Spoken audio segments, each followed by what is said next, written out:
The gentlewoman from California, Ms. Lee, is recognized for 60 minutes as the designee of the Majority Leader. Thank you very much, Madam Speaker. I ask unanimous consent that all members have 5 legislative days to revise and extend their remarks and to include any extraneous material on the subject of the special order. Without objection. Thank you, Madam Speaker. First of all, I'd like to thank our Congressional Black Caucus Chair, Congresswoman Joyce Beatty, for her tremendous leadership and for giving us the special hour on behalf of the Congressional Black Caucus to honor my mentor, one of the founding members of the Congressional Black Caucus, the late Congresswoman Shirley Anita St. Hill Chisholm. And to Congresswoman Beatty, I just want to say how proud we are and how bold she has led this caucus by demanding that everyone really understand our power and our message. Tonight is no exception, and in fact, Congresswoman Chisholm, I'm sure, is very proud of the leadership of Congresswoman Beatty. Now, as the first African-American woman elected to Congress in 1968, since the first Congress, I want you to listen to this, the first Congress convened in 1789, the first black woman elected to Congress was in 1968. That was Congresswoman Shirley Chisholm. Also, she was the first African-American and woman to seek the presidency. Shirley Chisholm has truly cemented her place in history as a trailblazer. Now, I first met Congresswoman Chisholm because of a college assignment at Mills College in Oakland, California.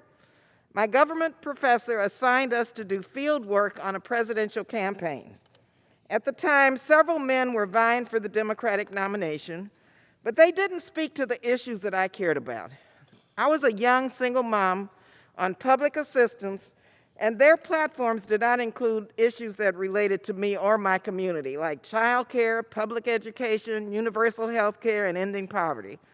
So of course, even though I had never flunked a class in my life, I decided to get an F in this class because I could not bring myself to work for these candidates. Now, I didn't believe these candidates could see me or had seen my community in terms of our needs.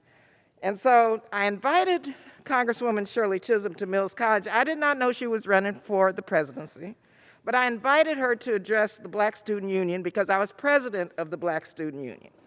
I had no idea she was running for president, but in her speech, she stood up for children and struggling working families. She spoke out against racism and sexism. She was against the Vietnam War. She advocated for what she knew what was right, undeterred by criticism and without fear of the consequences. And so as soon as she finished her speech, I went up to talk to her to tell her about this class I was about to flunk, and she took me to task.